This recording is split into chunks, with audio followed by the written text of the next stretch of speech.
Okay, thank you very much. I'm delighted to welcome both Republicans and Democrats. Nice sound. Isn't that a nice sound? And we won't be discussing DACA, but there's plenty of discussion right now going on about DACA. From both the House and the Senate to the White House, we're here today to discuss a matter of vital importance to our nation's economy and security, and I've been discussing it for years and certainly discussed it in great detail on the campaign trail. That's America's aluminum and steel industries and many other industries where we are taken advantage of by other countries. And I alluded to it yesterday, too. Last year, I directed the Secretary of Commerce to investigate whether steel and aluminum imports are threatening to impair U.S. national security. You see what's happened with our steel and aluminum industries. They're being decimated by dumping and from many countries, in particular one, but many countries. They're dumping and destroying our industry and destroying the families of workers, and we can't let that happen. Secretary Ross submitted the result of the investigations to me last month. My administration is now reviewing the reports and considering all options. And part of the options would be tariffs coming in. As they dump steel, they pay tariffs, substantial tariffs, which means the United States would actually make a lot of money. And probably our steel industry and our aluminum industry would come back into our country. Right now, it's decimated. It'll make a decision, and I will make a decision that reflects the best interests of the United States, including the need to address overproduction in China and other countries. You have countries that are so overproducing, and what they're doing is they're dumping it on us. And you look at empty factories, steel factories, and plants, and it's a very sad thing to look at. I've been looking at them for 2 years as I went around campaigning. No matter where you go, you look at them and see what happened to U.S. Steel and these other companies.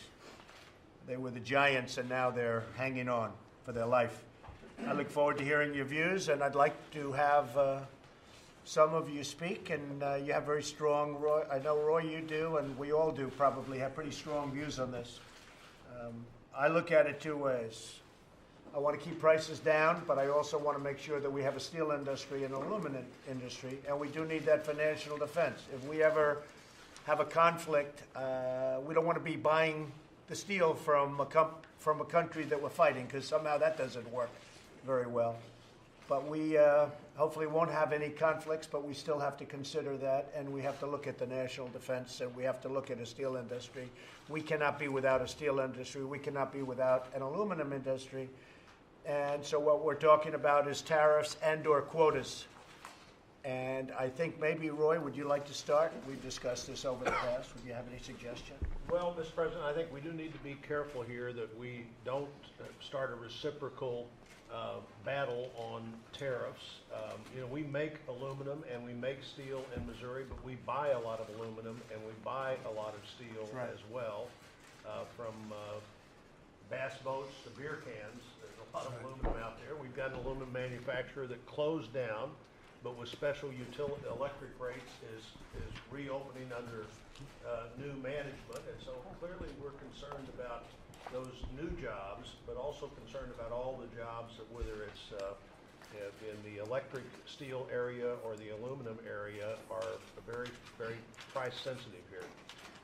Okay, good, and I understand that very well. One thing I do want to tell you, we just got this notice. General Motors in Korea announces the first step in necessary restructuring. They're going to GM Korea Company, announced today that it will cease production and close its Gunsan plant in May of 2018, and they're going to move back to Detroit. You don't hear these things except for the fact that Trump became president. Believe me, you wouldn't be hearing that. So they're moving back from Korea to Detroit. They're moving also, you saw Chrysler moving from Mexico to Michigan. And you have many other companies. They all want to be where the action is. The big tax cuts had a big impact.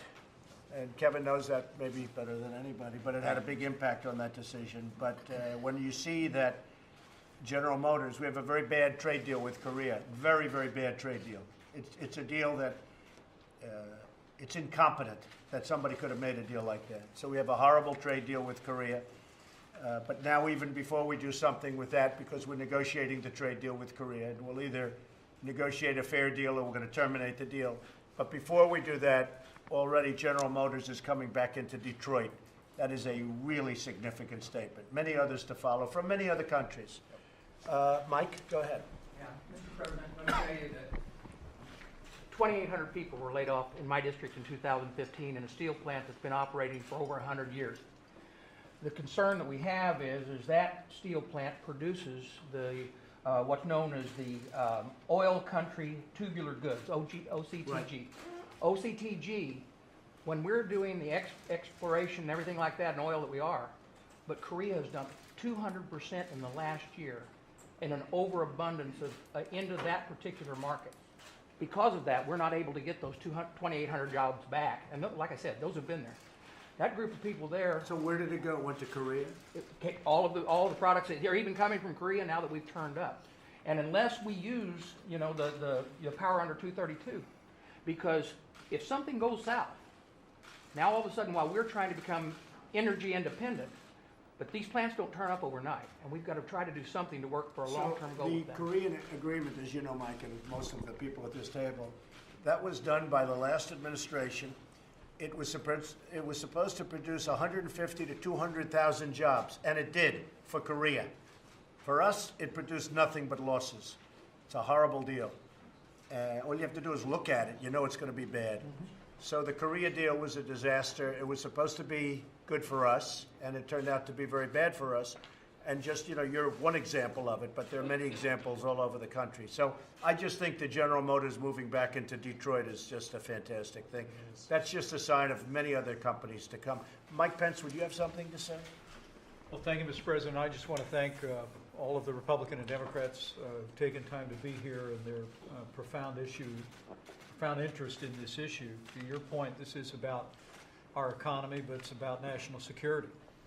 And the President directed a 232 review to determine whether or not our national security has been affected by the dumping of steel and aluminum. And today is very much the President's desire, our administration's desire, to hear from each of you and the perspectives that will also inform the decisions that the President will make. I think that it's fair to say that we all support national security. I think that's evidenced by the recent budget agreement that the President helped drive and Republicans and Democrats have supported for a historic increase in our national defense. But we also all support American jobs.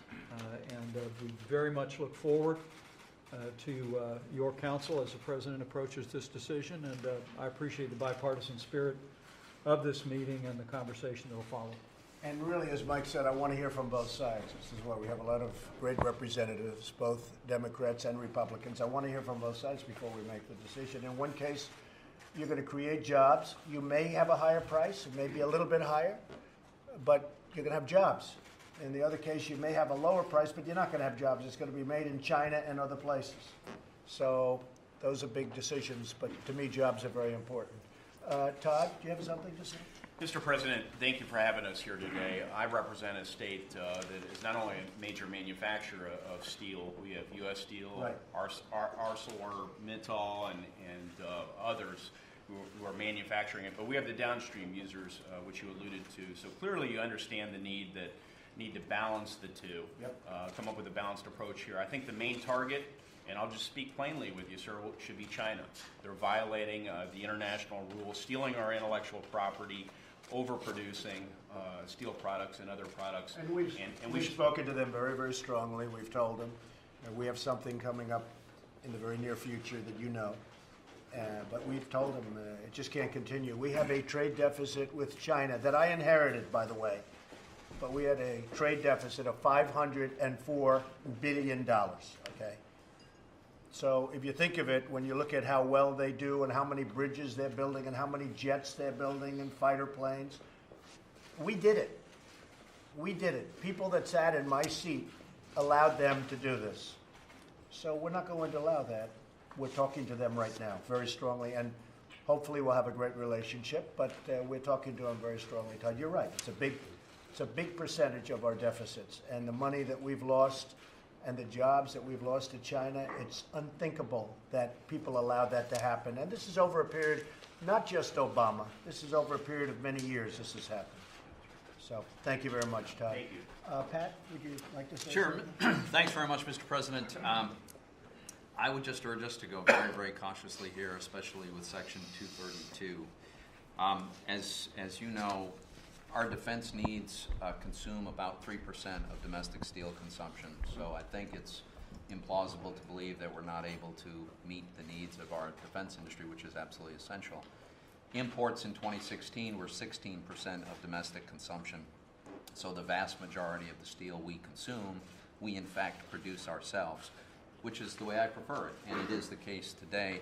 China was down to 2% of the 16%, so a very, very small portion. My main message, Mr. But they had President, transshipping. and we They would ship to absolutely- other countries, and their steel would come in from other countries, Right. so that you can't see where the steel is coming from. So what I would urge is any country that is violating our trade laws and our trade agreements, go after them. Countervailing duty, That's all anti-dumping, countries. if that's happening. That's all countries. When that's, but the 232 is a different matter, and invoking national security, when I think it's really hard to make that case, invites retaliation that would be problematic for us. Well, the word retaliation, Pat, is interesting, and I know you agree with this. We have so many countries where we make a product, they make a product, we pay a tremendous tax to get into their countries. Motorcycles, Harley Davidson, it goes into a certain country. I won't mention the fact that it happens to be India in this case. And